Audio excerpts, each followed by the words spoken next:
is that there is a remedy. Allah doesn't show us what the enemy is planning without giving us a way to overcome his plan. The fact that it has not yet happened is about to happen, and somebody among you sounds the alarm, that's God's mercy to you. Look at how this man is working. Look at this. Brothers, how did you become a gang? Do you know what they're doing? They are manipulating a natural process of human development. I'm going to say it very quickly. The Quran teaches us that we are social beings. So there comes a time in your development when you leave the home at 8, 9, 10 and go out in the street. You meet your friends in the neighborhood. When you meet your friends, you form a natural alliance with your friends. Is that right? There's a time in our lives that we identify with, get our feeling of worth from, seek recognition by a group of boys and girls who have similar interests, aspirations, or needs, and usually they come from the same neighborhood in which we're growing up. Our reason for being together is defined by streets or neighborhood, and therefore we feel we have a need to protect or defend what we call our turf. As a result, the need to identify and belong to and be recognized by a group of peers to feel safe and secure, which is a natural need. Out of this need, groups are formed and natural leaders emerge to whom the members of the neighborhood or the group or the gang give their allegiance. Each one of you that have a neighborhood group that is called a gang, you have given your allegiance to one of your own. You call him your leader. What qualities does the leader have? He usually possesses extraordinary gifts: courage, bravery, the strength to dominate, the will to win, and the will to survive.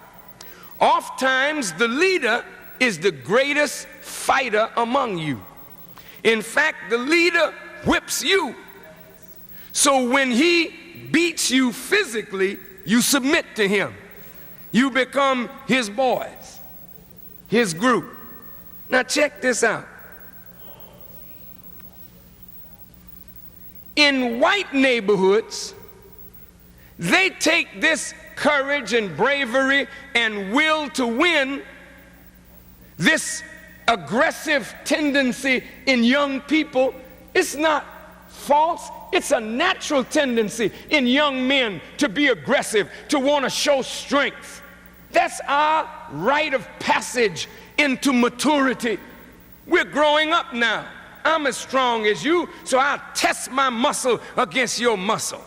I'll test my strength against your strength. I'll put my hands up and shoot out a few jabs to see if you know how to defend yourself. Is that right? So this is growing up. We ain't got no YMCA. We don't have nobody to direct that energy among us. But among white people, they see the same energy. So they take their groups and they form a little league. They form a baseball team. They form a football team. They form a basketball team. They form a boxing team. And all of your hostility and aggression, you work it out in team sport. The will to win makes you a winner in baseball, a winner in basketball. The courage is seen in how you work with your team, your bravery, your desire to be a winner.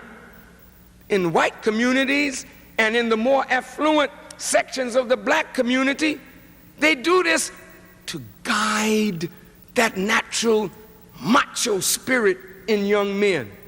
But suppose you ain't got no money.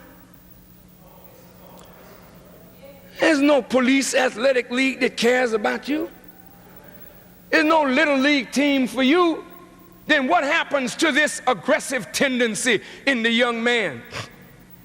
It degenerates. And consequently, our leadership gained through courage, bravery, and strength is now demonstrated not in games, but in conflict. You came on my turf, man. So when I bust you in your mouth for being in the wrong place at the wrong time, this is the way I prove to my boys that I'm worthy to be the leader. This is the way I prove to myself that I still got it. This is the way I keep my boys in line. So the only way when you get leadership by that means, the only way that that leadership is maintained is by constantly proving yourself, by constant involvement in conflict. So therefore, our recognition can only be sustained and maintained by exploits that cause us to be recognized. How many members of a rival gang have we beat, have we maimed, have we killed? And the more we beat, maim, and kill one another, the more we have to beat, maim, and kill, so it becomes an ever spiraling cycle. Do you understand? Now there's white folks on top that know that this is a natural evolution in human beings. It's not just germane to poor people. This is natural to all human beings, particularly males. But they sit up and in boardrooms and say, how can we manipulate this? Now look at our communities right today. What is the result of this gang conflict? It is the destruction of our own people because they don't live in the same neighborhood, go to the same school, or wear the same colors. They don't wear the same symbols. They don't wear their hat in the same way. If I put my hat to the side, that means I'm this. If I turn it around to the back, I mean it's that. If I turn it to the left, that means something else. Look at this, brother. And we start killing each other over something silly about the marks that we have now in our hair, that everybody in this gang has 3 marks on the side. And then those in another gang have 4 marks in the back. Then we knock each other down and destroy each other because our hair is cut different. You don't see the big picture. You don't realize that we all come up out of the same earth and that we are fellow sufferers of injustice in a society that has put us in that sick role.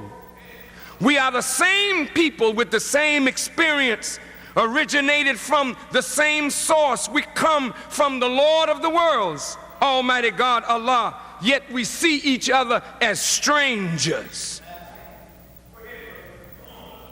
Have you ever thought that perhaps somebody wants this to happen? Because you can't see the bigger picture.